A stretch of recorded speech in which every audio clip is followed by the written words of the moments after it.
Muy bien, voy a invitarles por favor para que abramos nuestras Biblias en el libro de los Salmos y vamos a ir al Salmo número 2. Salmo número 2.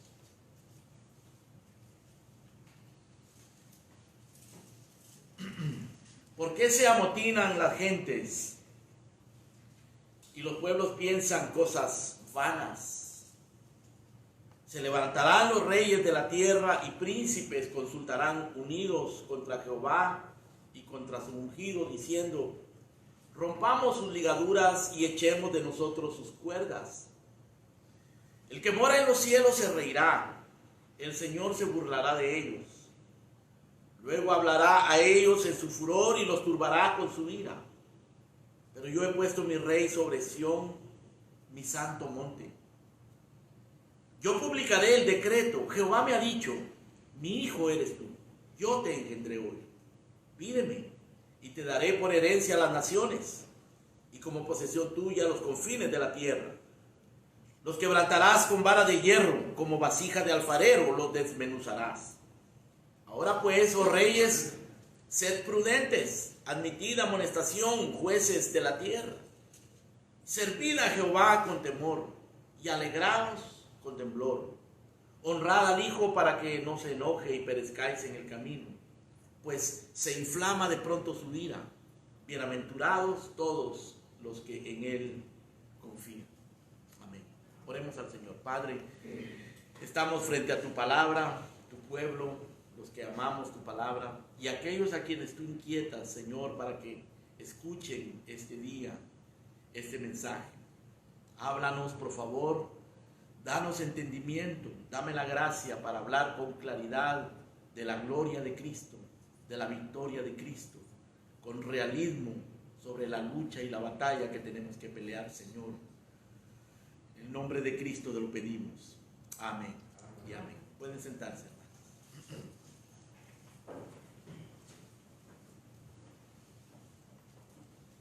Alguien dijo que el Salmo 1 y el Salmo 2 son como una gran puerta, como la puerta de un gran palacio, a donde se entra. Se abren las dos puertas e inmediatamente uno comienza a recorrer aquel palacio y está lleno de riquezas, lleno de habitaciones, de diferentes escenarios, de diferentes ambientes, que son el libro de los Salmos. El libro de los Salmos está lleno de riquezas, lleno de escenarios, de habitaciones, de ambientes, de diferentes experiencias. Y la entrada a ese palacio maravilloso de los Salmos es el Salmo 1 y el Salmo 2. Son las dos puertas que nos abren la entrada a ese palacio. El Salmo 1 y el Salmo 2 son compañeros, son complementarios, son una pareja que se pueden leer independientes, pero también se pueden leer juntos y se deben leer juntos. Ellos se complementan el uno al otro. Se complementan porque ambos ofrecen una bienaventuranza, pero también ofrecen una advertencia. Y ambos están fundamentados en la manera de pensar, ya sea del individuo o de las multitudes. El Salmo 1 se ocupa de los individuos.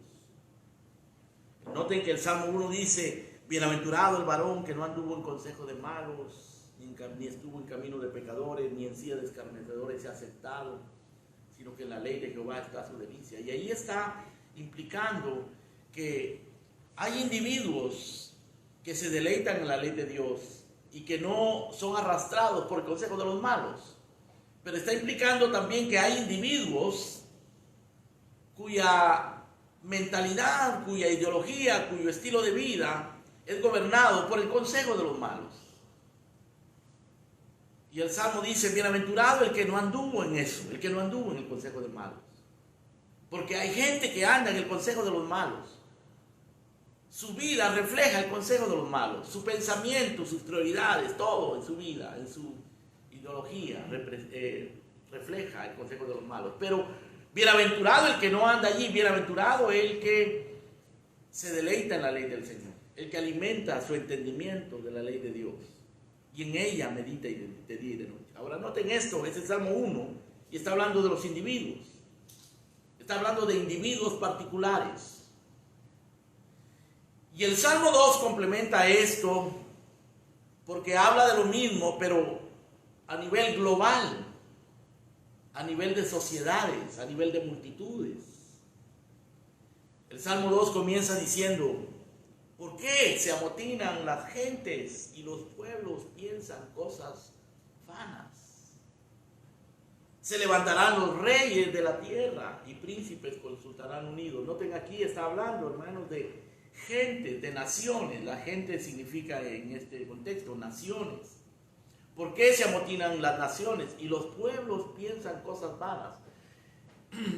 Es como que el Salmo 2 nos estuviera diciendo: estos individuos del Salmo 1, que son arrastrados por el consejo de los malos, van a terminar uniéndose a las naciones, a los pueblos, a las multitudes que piensan cosas vanas, que se amotinan en contra de Dios y que son gobernados por los reyes de la tierra, que consultan unidos contra Jehová y contra su ungido. Así que el Salmo 1 habla de los individuos y, por supuesto, los individuos sumados el uno al otro forman muchedumbres, naciones, sociedades, pueblos. Y el Salmo 2 habla de eso, de los pueblos. El Salmo 2 es un salmo muy prominente en el Nuevo Testamento. Se cita muchas veces, por lo menos 7 veces. Y muchas otras veces más de una manera indirecta, pero directamente se cita por lo menos 7 veces. Y siempre que se menciona el Salmo 7, siempre que se menciona el Salmo 2, es en relación al Señor Jesucristo o en relación al pueblo de Cristo, a la iglesia. Es un salmo muy peculiar, es un salmo de guerra, es un salmo de amotinamientos, es un salmo de filosofía también, de pensamientos vanos. ¿Por qué se amotinan las gentes? Eso es guerra. En el verso número 2 dice: se levantarán los reyes de la tierra y príncipes consultarán unidos contra Jehová y contra su ungido. Eso es una guerra. Interesantemente, no es guerra nación contra nación. Y el Señor profetiza que habrá guerra nación contra nación, se levantará nación contra nación. Pero acá está hablando de otro tipo de guerra, está hablando de la guerra de las naciones contra Dios. ¿Por qué se amotinan las gentes y los pueblos piensan cosas vanas? Se levantarán los reyes de la tierra y príncipes consultarán unidos contra el Señor. No son uno contra el otro, sino contra el Señor y contra su ungido. Y dirán: rompamos sus ligaduras y echemos de nosotros sus cuerdas. Es una rebelión. Así que este es un salmo de guerra, de rebelión. Y Dios responde a esa rebelión en los versos 3, en los versos 4 al 6.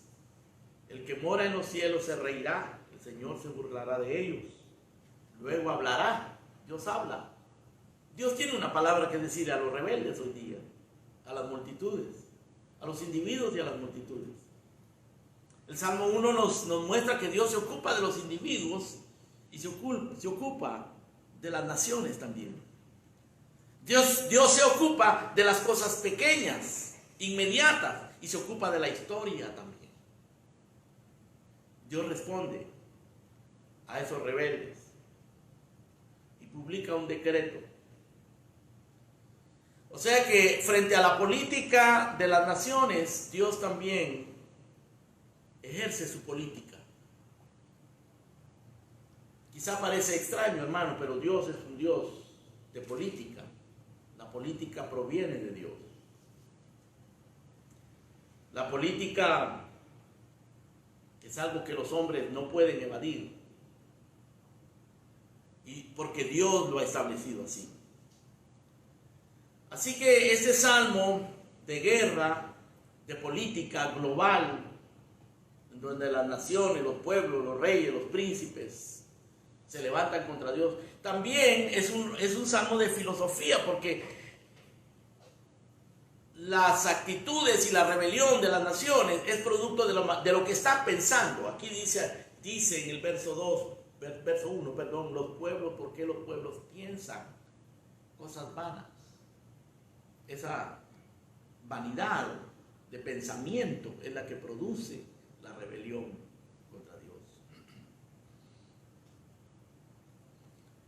Así que podemos ver, hermanos queridos, que las ideas tienen consecuencias, las filosofías tienen implicaciones, la manera de pensar afecta la vida que vamos a vivir, la forma en que la vamos a vivir, los ideales que vamos a perseguir, las prioridades que vamos a tener y sobre todo cómo vamos a responderle a Dios. Muy bien, vamos a ocuparnos entonces de este salmo en 4 secciones, 4 encabezados, que los vamos a analizar esta mañana y luego por la tarde. Probablemente hoy vamos a ver 3 y por la tarde vamos a ver 1. El primer encabezado, lo primero que quiero que observemos en este salmo, es la política hostil de los reyes de la tierra. Después observaremos la política victoriosa del Mesías, de Dios. Después consideraremos el colapso de la política mundana de los reyes de la tierra. Y por último, la invitación bondadosa y la amenaza severa del rey. Comencemos hablando de los primeros versículos, la política hostil de los reyes de la tierra. Eso lo encontramos en los primeros 3 versículos. Cuando hablamos de política, cuando yo digo política, me refiero a todos los asuntos que tienen que ver con las sociedades, que tienen que ver con las decisiones que se hacen en grupo para los hombres poder vivir juntos, ya sea como una tribu, como una nación, como un país, o sea, el gobierno. Eso es política, es gobierno. Se puede ejercer incluso en una empresa. Hay ciertas políticas, ¿no? Cuando uno dice estas son las políticas de la empresa donde yo trabajo, pues lo que están refiriéndose es que esta es la manera en que se gobierna. Estas son las normas que se siguen. Y la política de las naciones pues tiene muchas implicaciones, pero básicamente se trata del gobierno. Por eso cuando hablamos de políticos son individuos que están buscando una posición de poder en la sociedad o que tienen una posición de poder, candidatos políticos, etc. La política tiene que ver con decisiones que afectan a las sociedades, con poderes sobre la sociedad. Y lo que vemos acá en los primeros 3 versículos del Salmo 2 es política. ¿Por qué se amotinan las gentes y los pueblos piensan cosas malas? Esa pregunta es interesante. Podría ser una pregunta de asombro o podría ser una pregunta retórica. Una pregunta de asombro es la pregunta de alguien que no sabe la respuesta y está asustado y confundido porque ¿qué es lo que está pasando? Esa es una pregunta de asombro. Pero una pregunta retórica es una pregunta de alguien que ya sabe la respuesta. Solo está preguntando para provocar a las personas a pensar, para hacerlos pensar. ¿Por qué se amotinan las gentes y los pueblos piensan cosas vanas? En realidad es una pregunta retórica, es para que pensemos, aunque es asombroso también. ¿Por qué razón se amotinan las gentes? ¿Por qué los pueblos se llenan de tanta vanidad, de tantas ideas absurdas? ¿Por qué surgen tantas ideologías antinaturales, destructivas? Y la gente se va detrás de ellas. ¿Por qué suceden esas cosas absurdas? Pueden ser tan absurdas, hermano, como una cosa de adolescentes o decisiones de los grandes gobernantes. El otro día estaba escuchando de un desafío que están jugando algunos adolescentes y lo están haciendo en muchos lugares. Ustedes saben, con las redes sociales eso se esparce. Y el desafío es buscar gente que esté contaminada con el COVID para ver quién se contamina primero de entre los muchachos. Absurdo, ¿no es cierto?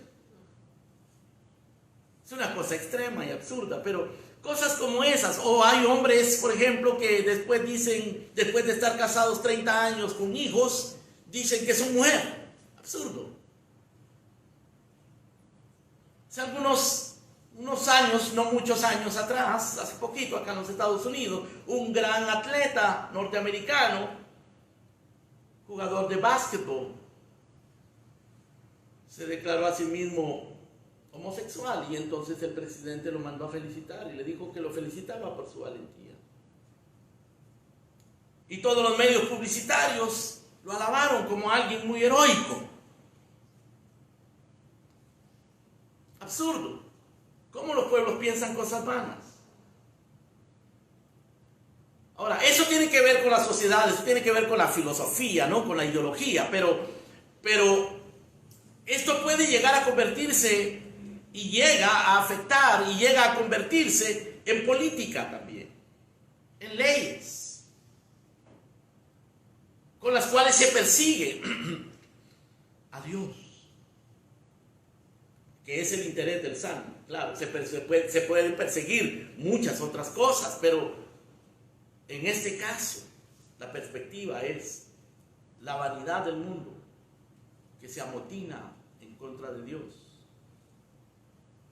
que piensa cosas vanas, destructivas contra Dios, contra ellos mismos. Se levantarán, dice el verso 2, los reyes de la tierra y príncipes consultarán unidos. Aquí está hablando de unidad.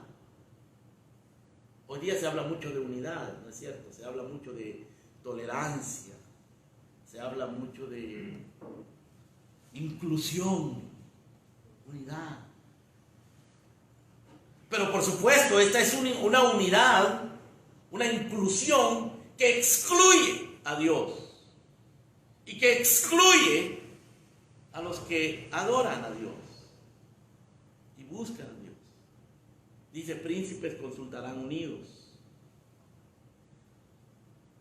contra Jehová y contra su ungido, diciendo, rompamos sus ligaduras y echemos de nosotros sus cuerdas. Obviamente el concepto, la más grande evidencia del pensamiento humano de estas masas y el concepto de estas sociedades es un concepto tergiversado de Dios,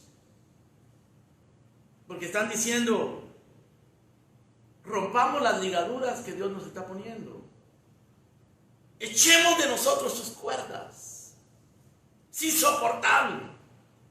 Dios es insoportable, sus leyes son insoportables, no las queremos, son como una ligadura, Dios nos amarra.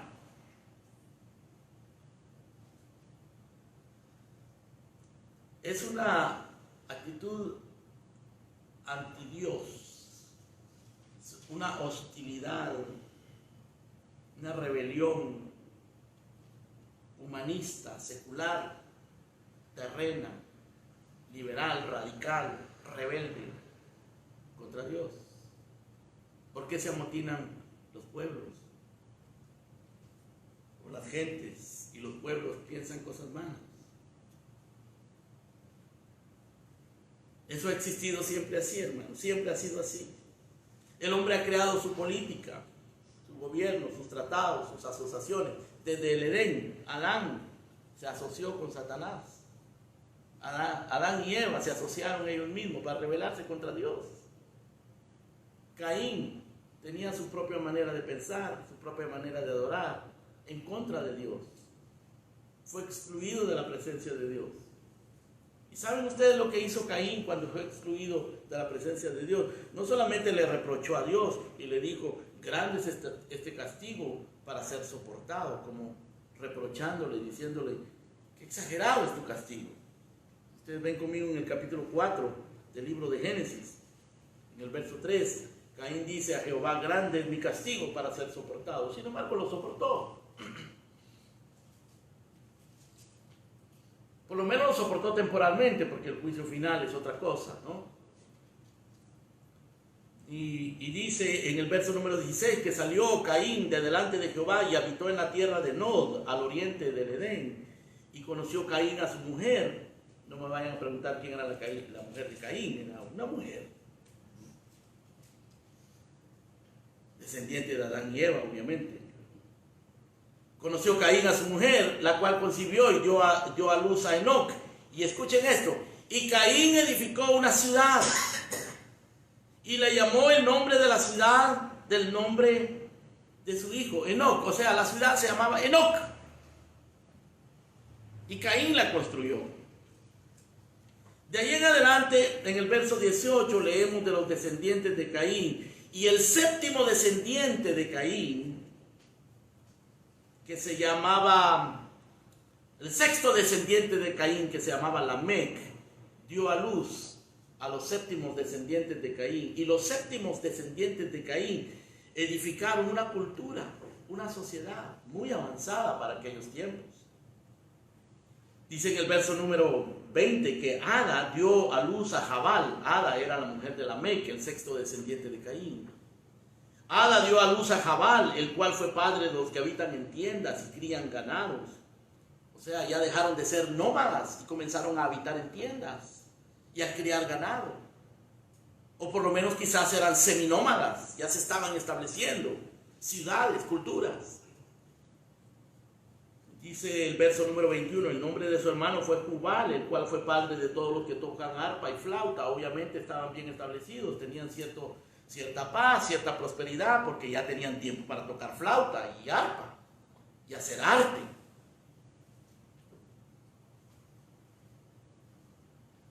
Una persona que se mantiene solo trabajando no puede hacer arte, ¿verdad? No puede ser tan creativa, pero estos se comenzaron a convertir en gente creativa, lo cual es un regalo de Dios, pero en el caso de ellos lo estaban haciendo para sí mismos.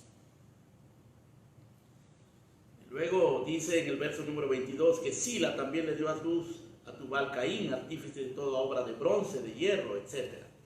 Lo que vemos aquí, hermanos, es una política, es una nación. Caín. Pero ellos vivían una actitud de menosprecio hacia Dios, de separación hacia Dios. Era una hostilidad como la hostilidad de muchos hoy día, una hostilidad de materialismo, de acomodo mundano. Los antidiluvianos vivían ese tipo de vida, acomodada, hostil. Quizás no abiertamente hostil, pero indiferente, aunque se volvieron hostiles en contra de Noé. Se burlaban de Noé. Noten ustedes la manera en que el Señor Jesucristo describe a los antediluvianos. Él lo dice así en Mateo 24:38. Dice que ellos estaban comiendo, bebiendo, casándose y dándose en casamiento, y no entendieron hasta que vino el diluvio y se los llevó a todos. Qué interesante como el Señor describe, ¿no?, a los antediluvianos, comiendo, bebiendo, casándose y dándose casamiento. Pero ¿qué tiene de malo eso? ¿Es por eso que Dios les mandó el diluvio? ¿Porque comían, porque bebían, porque se casaban y se daban en casamiento? Obviamente no. Eso no es problema, casarse, darse en casamiento, comer y beber no es problema, no es pecado. Pero la actitud con que ellos la hacían era de indiferencia absoluta hacia Dios, de menosprecio hacia Dios. Y por supuesto, había muchas otras cosas que Dios había visto en el corazón de ellos. Dice que Dios veía que el corazón de ellos estaba inclinado de continuo hacia lo malo y la tierra estaba llena de violencia. Era una perversión completa. El Salmo 2, hermano, era una realidad en los días de los antediluvianos.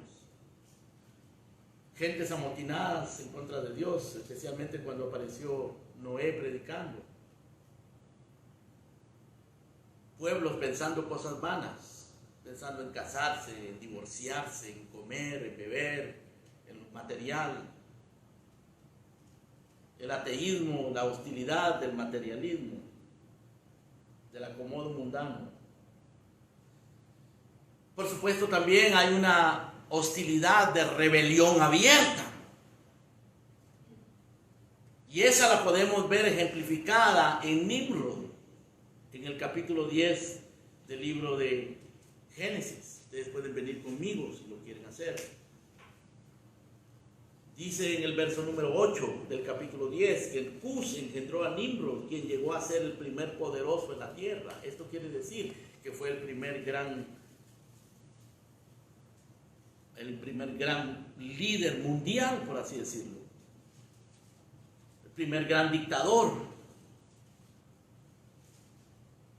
Este fue vigoroso cazador delante de Jehová. El sentido de esto, que yo lo he mencionado en otras ocasiones, es que era vigoroso cazador, insolente delante de Jehová, en contra de Jehová. No es que era vigoroso cazador delante de Jehová para glorificar a Dios, sino era cazador delante de Jehová, desafiando a Dios. De hecho, el nombre Nimrod quiere decir rebelde. Esa era la política de Nimrod. Dice, leo nuevamente el verso 9, este fue vigoroso cazador delante de Jehová, por lo cual se dice, así como Nimrod, vigoroso cazador delante de Jehová. Así como Nimrod. Eso me da la idea, hermano, de que la gente lo imitaba y decía, así como Nimrod. Quizás los niños también jugaban a ser Nimrod. Y los adultos veían a Nimrod como el hombre de los hombres, el hombre para ser imitado. Así como Nimrod, que se rebeló contra Jehová. O sea, una sociedad entera rebelada contra Dios. Y dice el verso 10 que fue el comienzo de su reino Babel, que luego aparece en Apocalipsis como una gran ciudad, Babilonia, la grande, la madre de las rameras y de las abominaciones de la tierra. La política de Nimrod. Y nosotros sabemos, hermano, que la política de Nimrod fue la que más adelante en el capítulo 11 dio lugar a la Torre de Babel. La rebelión en contra de Dios, en la cual los hombres dijeron, vamos, hagámonos ladrillo y cosámoslo. Vamos, edifiquemos una ciudad y una torre cuya cúspide llegue hasta el cielo y hagámonos un nombre. No están diciendo que quieren glorificar el nombre de Dios, están diciendo que quieren hacerse un nombre para ellos mismos. Por si fuésemos esparcidos por toda la faz de la tierra. ¿No es eso lo que Dios dijo? Que llenaran la tierra, que se fueran por toda la tierra. Y ellos están diciendo, Nimrod a la cabeza, están diciendo, no vamos a ser esparcidos por toda la tierra. Vamos a estar aquí todos juntos, en esta urbe, en esta ciudad. Y Nimrod sería el líder. Aquí estamos viendo, hermanos, ilustrado lo que dice el Salmo 2. ¿Por qué se amotinan las gentes y los pueblos piensan cosas vanas? Se levantarán los reyes de la tierra y príncipes consultarán en Dios. Por cierto, Nimrod fue el primer grande, poderoso, y también fue el primero que construyó un reino. La primera vez que aparece la palabra reino es con Nimrod. Y de allí en adelante, hermanos queridos, cuando Dios desciende para confundir a los que estaban edificando esa torre, cuando Dios desciende y los confunde, Dios abandona a las naciones, a su propia política, a su propia filosofía, a su propio estilo de vida. Así que si cuando se pregunta ¿Qué pasó con aquellos que nunca escucharon el Evangelio? Dios los abandonó. Dios los abandonó. Porque ellos lo abandonaron a Él. Y Dios por su misericordia ha alcanzado a muchos. Romanos dice que Dios los entregó. Dios los entregó a sus propias pasiones para hacer cosas que no convienen. Y comenzaron a violar sus propios cuerpos, a atentar contra su propia vida. Y se corrompieron. ¿Por qué se amotinan la gente si los pueblos piensan cosas vanas? Hostilidad. Hostilidad de indiferencia, hostilidad de menosprecio, hostilidad de materialismo, de acomodo mundano. O también hostilidad de rebelión abierta. Nosotros vivimos hoy día en una sociedad cuya hostilidad ha sido más o menos cordial hasta ahora. Más o menos cordial. Porque no hay persecución física, pero sí hay hostilidad. Una hostilidad de menosprecio. Cordial, pero de menosprecio. Como cuando llega un vendedor a casa y les toca. Y ustedes dicen, viene este vendedor. Otro día, venga otro día, le dice uno. Uno está esperando que no venga otro día. Ese tipo de hostilidad. Hostilidad de acomodo mundano, la gente acomodada, no le importa nada de Dios, excepto cuando están pasando por alguna crisis. Buscan al Dios que ellos tienen en su cabeza, no al Dios verdadero, al Dios que ellos se imaginan. Y todo esto es provocado por la ideología, la manera de pensar vana. Por eso el apóstol Pablo le dice a los cristianos en el libro de Efesios, capítulo número 4.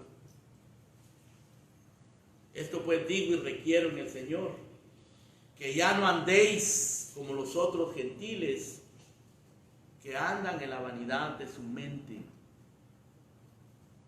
Pablo dice, vean, observen ustedes a las gentes, observen a su alrededor y vean cómo vive la gente, cómo piensa la gente. No caminen así. No caminen como los otros gentiles que andan en la vanidad de su mente. ¿Y en qué consiste esa vanidad de mente? Pues Pablo la explica en el capítulo 4, verso 18 de Efesios. Teniendo el entendimiento entenebrecido, ajenos de la vida de Dios. Tinieblas acerca de Dios. Pueden ser muy académicos, muy inteligentes, muy brillantes para su carrera, para su profesión, para su ciencia, para su arte, para sus argumentos, pero están entenebrecidos con respecto a Dios, ajenos a la vida de Dios, por la ignorancia que en ellos hay, y muchas veces esa ignorancia la exhiben y se llaman a sí mismos agnósticos. Agnóstico quiere decir ignorante, o sea, una persona que no conoce. Pero es una manera sofisticada de decir, a mí no me interesa. Es imposible conocer eso, porque la ciencia no lo puede demostrar. Pero Pablo describe eso como vanidad de la mente, entendimiento entenebrecido, ajenos de la vida de Dios por la ignorancia que en ellos hay. Y todo se debe a la dureza del corazón, dice Pablo. En realidad es un asunto del corazón, no es un asunto del intelecto, es un asunto del corazón. Porque se puede ser muy educado, muy intelectual, muy razonable, muy racional, y si tienes un corazón sensible, humilde, que se humilla, vas a conocer a Dios.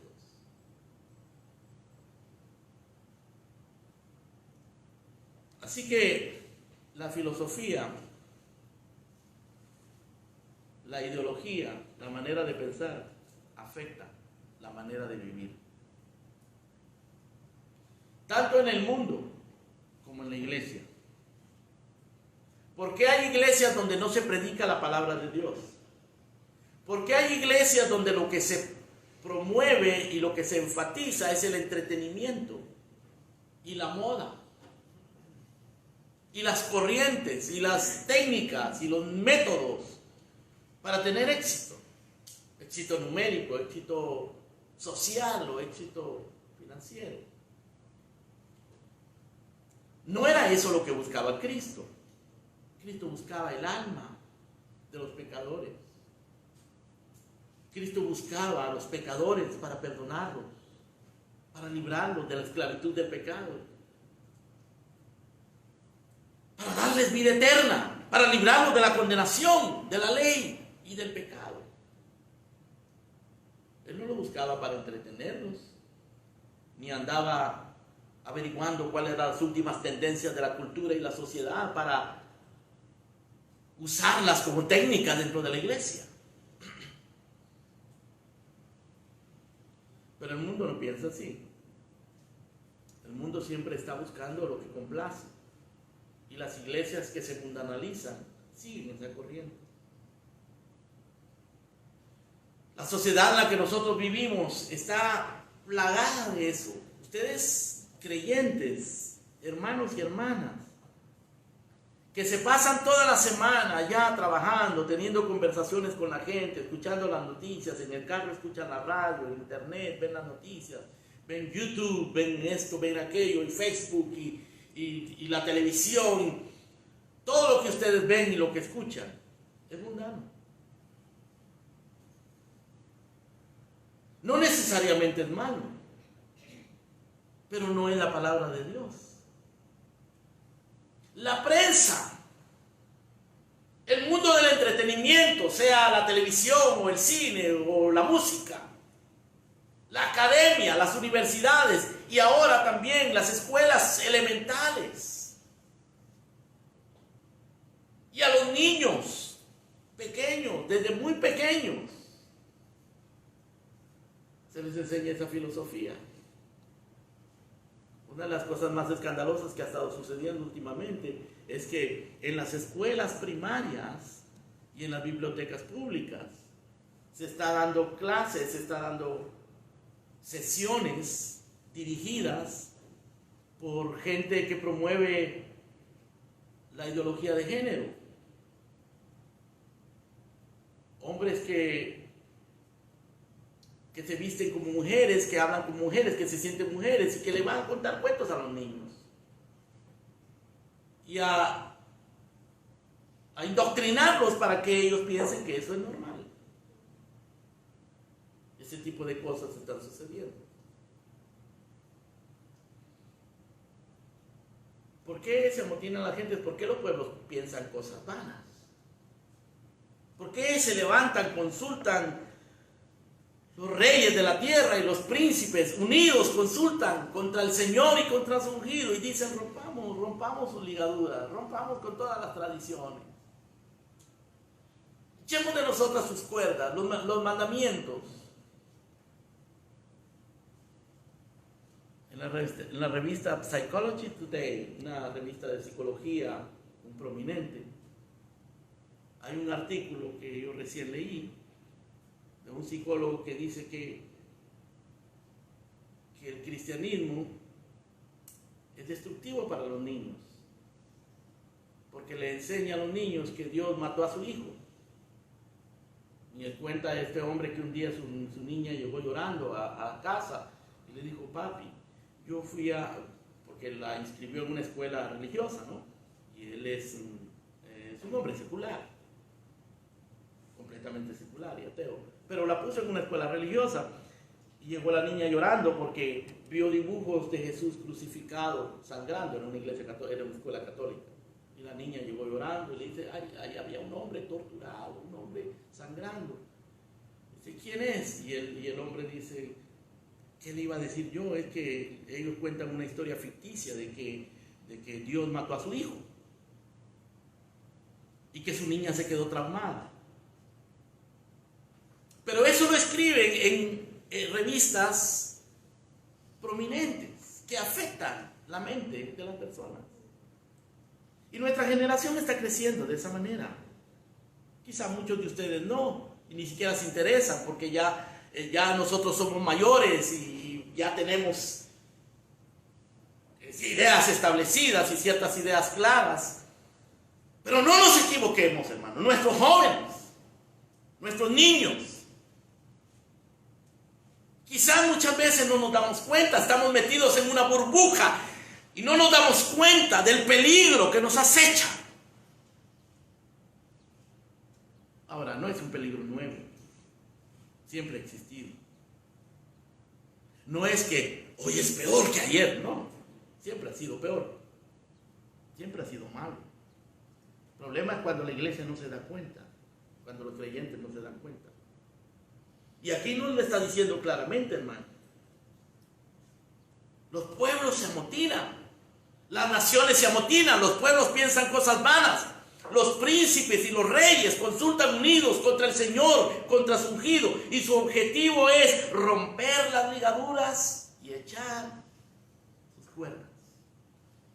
Y se refleja en las noticias del canal 23, del canal 51, de Fox News, de CNN.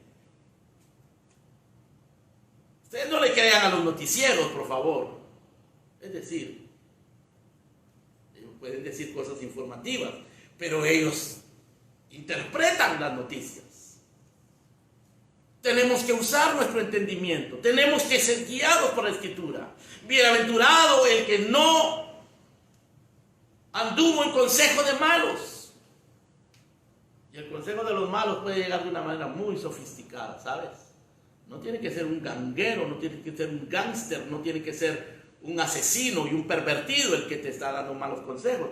Puede ser esa persona con corbata y con saco. Puede ser ese intelectual que te enseña en la universidad, en la escuela. Puede ser ese profesor que le enseña a los niños en la escuela. ¿Saben ustedes que muchos padres en este país han decidido educar a sus hijos, ellos mismos, en sus casas?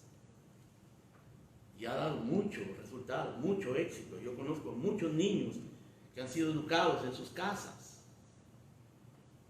Y aprenden mejor, aprenden más. Y no se aíslan socialmente, porque los padres que hacen eso se unen los unos con los otros para que sus hijos puedan tener interacción social, pero bajo el control de los padres, porque allá afuera en las escuelas los muchachos se van y tú no sabes qué le están enseñando a sus hijos, a tus hijos. Tú no sabes con quién se está juntando.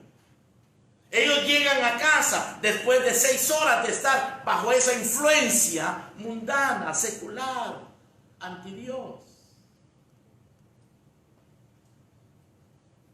Y muchos muchachos disimulan, parecen buenos muchachos, pero están metidos en cosas turbias, destructivas, pecaminosas. Pues esos padres que han decidido combatir esa corriente y que educan a sus hijos en casa, los cristianos más jóvenes deberían de aprender y pensar y analizar y hacer un estudio. Porque hoy día lo mejor es educar a los niños en casa, en lugar de mandarlos a las escuelas, a que los envenenen. Pues se están levantando ahora legisladores que están diciendo que el educar a los niños en casa constituye un abuso infantil, porque es despegarlos de la sociedad. Claro, es despegarlos de la sociedad corrupta. Se les puede enseñar. De hecho, hermanos, la educación bíblica, la educación de los patriarcas, de los profetas de Israel, no era educación pública, era educación en casa. Los padres son los primeros responsables de la educación de sus hijos. No solo la educación religiosa, la educación académica. Y quizás muchos padres pueden decir, pero yo no soy profesor, yo nunca estudié, yo no tengo educación. Pero hay suficientes programas y maneras de que los muchachos puedan avanzar en su educación sin que necesariamente el padre sea un intelectual, un académico o un profesor. El caso, hermanos, es que el Salmo 2 es una realidad. Se amotinan las naciones, los pueblos piensan cosas vanas, los príncipes y los reyes consultan unidos contra el Señor y contra su ungido. Y su objetivo es romper las ligaduras, echar las cuerdas de Dios de encima de ellos. Universidades cristianas están sucumbiendo. Ustedes saben que las más grandes universidades, más importantes y más prestigiosas de los Estados Unidos, como Harvard o Princeton o en Inglaterra, Oxford, etc., comenzaron siendo cristianas y sucumbieron. Hoy son agnósticas, ateas, seculares, absolutamente anti Dios.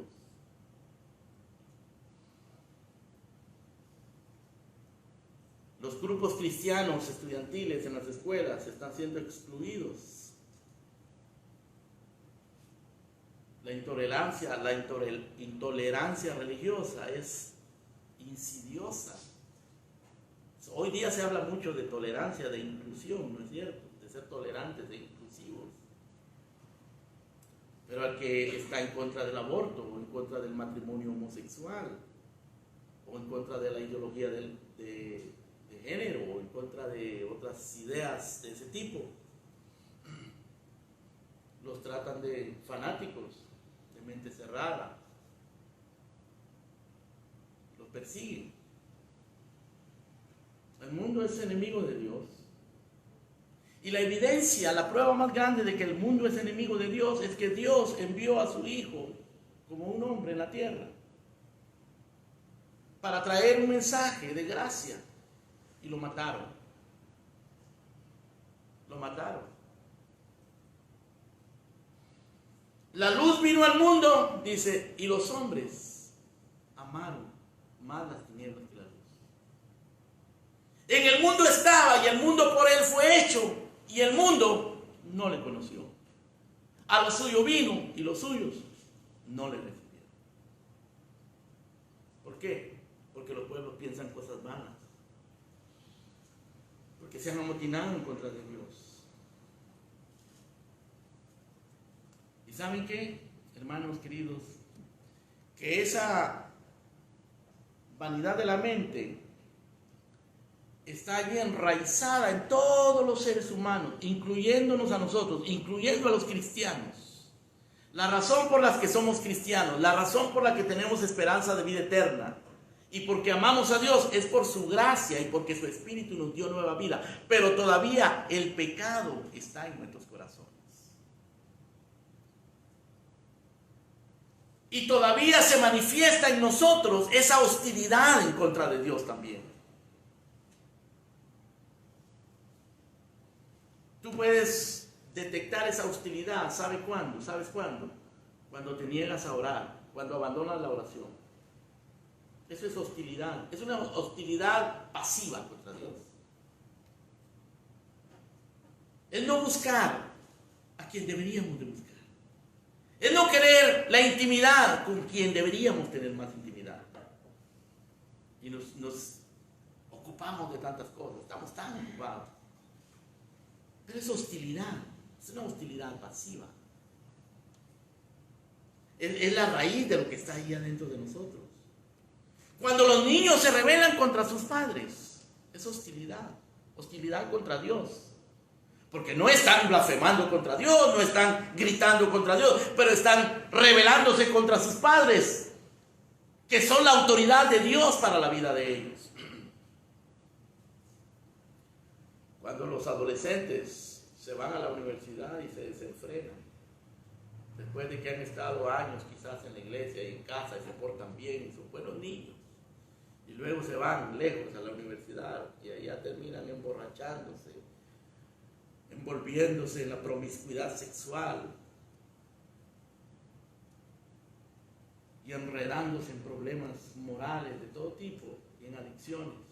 Eso es hostilidad.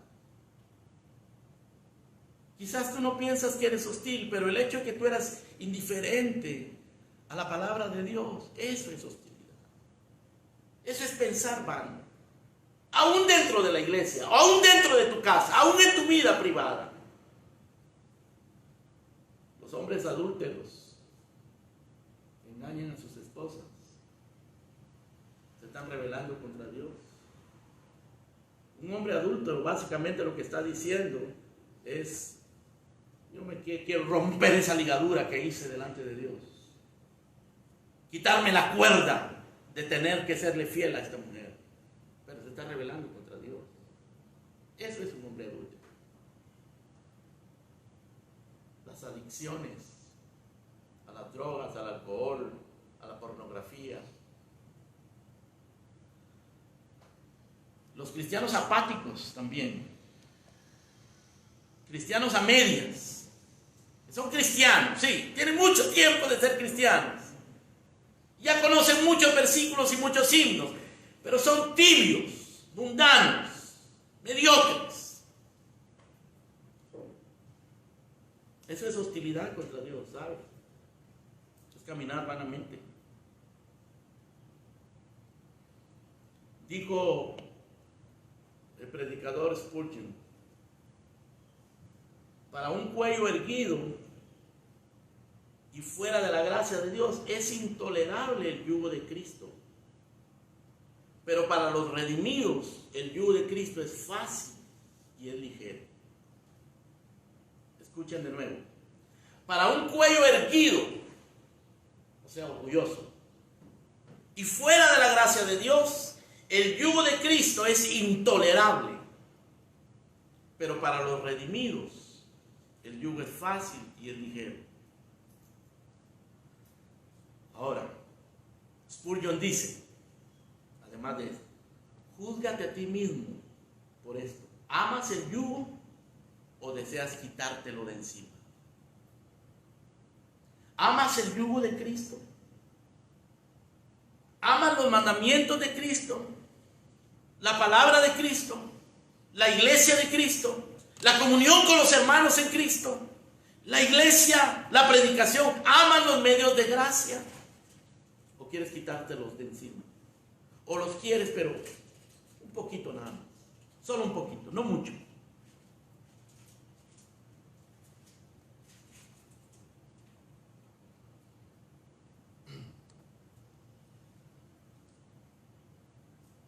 La hostilidad está en el corazón de los hombres. Y cuando la Biblia dice que las naciones se amotinan contra Dios, que los pueblos piensan cosas vanas, eso es producto de lo que dice el Salmo 1. Que hay gente que camina en el consejo de los malos, en el camino de los pecadores, en la silla de los escarnecedores, y Dios dice: bienaventurado el que no anda allí, el que no anda en el consejo de los malos, en el camino de los pecadores, en la silla de los escarnecedores, que no se ha sentado ahí. Bienaventurado el que en la ley de Dios medita de día y de noche. Bienaventurado el que se deleita en la palabra del Señor. ¿Es esa tu vida? ¿Es eso lo que te deleita? Ahora Dios tiene una respuesta, hermano, y de eso hablaremos más abundantemente esta tarde. Tiene una respuesta para eso. En los versículos siguientes, versículo 4, dice: el que mora en los cielos se reirá. El Señor se burlará de ellos. Luego hablará en su furor y los turbará con su ira. Noten ustedes, hermano, es el versículo 4 que dice que Él se reirá y se burlará de ellos. Lo que denota, lo que indica es cuán absurdo es todo esto. Cuán absurdo es alejarse de Dios. Si no fuera trágico, sería risible. La tragedia de la mundanalidad, la tragedia de la mediocridad, la tragedia de ser inconverso, la tragedia de no acercarnos a Dios, la tragedia de ser rebeldes contra Dios. Nosotros somos seres trágicos, hermano. Pero el Señor Jesucristo vino y Él sufrió la tragedia suprema de morir bajo maldición, para que la maldición no nos alcance a nosotros, para darnos vida eterna, para llevarnos a Dios.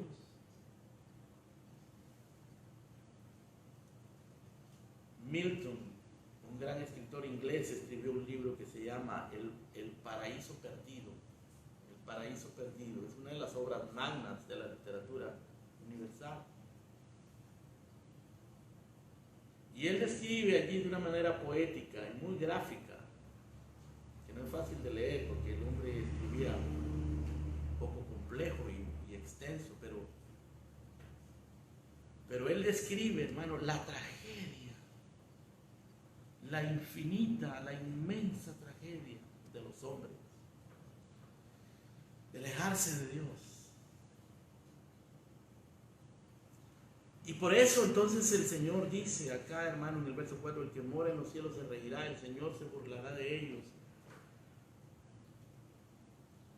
denotando lo absurdo que es, como en Babel, cuando ellos dijeron vamos a edificar una torre que llegue hasta el cielo. Es muy difícil pensar, hermanos, que ellos fueran tan absurdos de pensar que literalmente iba a llegar al cielo. Se piensa muy probablemente que era una especie de observatorio espiritualista o algo así, una religión misteriosa de invocaciones a ídolos, ¿no?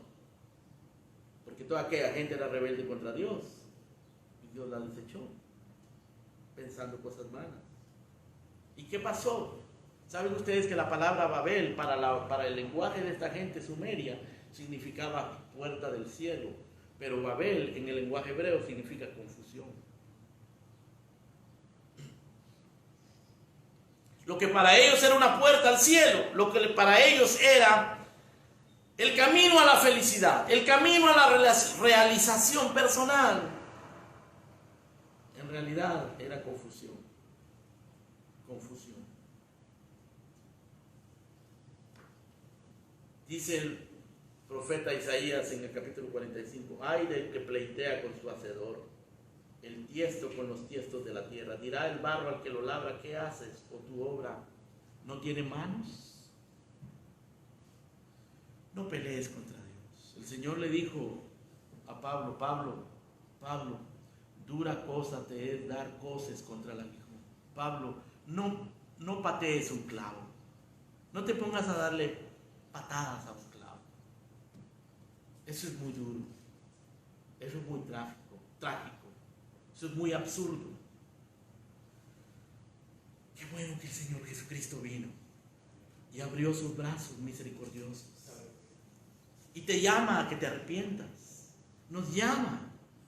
Él le dice a la iglesia de Éfeso, arrepiéntete y vuelve a las primeras obras, si no quitaré tu candelero de su lugar. Tú dices, le dice él a la iglesia de la Odisea, yo soy rico y estoy enriquecido y de nada tengo necesidad. ¿Sabes qué? Tú eres desventurado, miserable, pobre, ciego y desnudo, pero yo te ofrezco, sin dinero y sin precio, gratuitamente, vestiduras blancas para que cubras tu desnudez y colirio para que le eches a tus ojos y veas. Ven, estoy a la puerta y llamo, y si alguno oye y abre la puerta, entraré a él y cenaré con él y él conmigo. Y te daré de esa vestidura blanca y ese colirio y oro afinado en fuego para que seas rico. Oro, el oro de la fe, el oro de la vida eterna, el oro del perdón, el oro de la comunión con Dios, el oro de la verdad eterna de la Escritura. ¿Por qué se amotinan las gentes y los pueblos piensan cosas vanas? Solo pidámosle a Dios, hermano, que nosotros no seamos de esos, refugiados en Jesucristo. Amén. Vamos a orar. Padre, gracias, Señor, por Jesucristo. Porque aunque vivimos en un mundo amotinado en contra de ti, en un mundo de caos, en un mundo de mentira, de pensamientos vanos, en donde los hombres se han unido y consultan unidos contra ti, contra tu ungido, contra tu pueblo, y quieren romper sus ligaduras y echar sus cuerdas encima de ellos.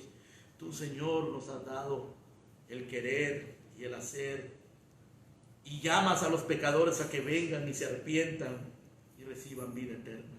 Salva, Señor. Salva a los que viven en el pecado, en la rebelión. Y salva a tu pueblo, Señor, de la mediocridad, la mundanalidad. Y ayúdanos a vivir una vida de obediencia, de devoción, por amor, por gracia, en Cristo Jesús. Gracias, Señor. Gracias. Amén. Amén. Gloria a Dios. Muy bien, hermanos queridos.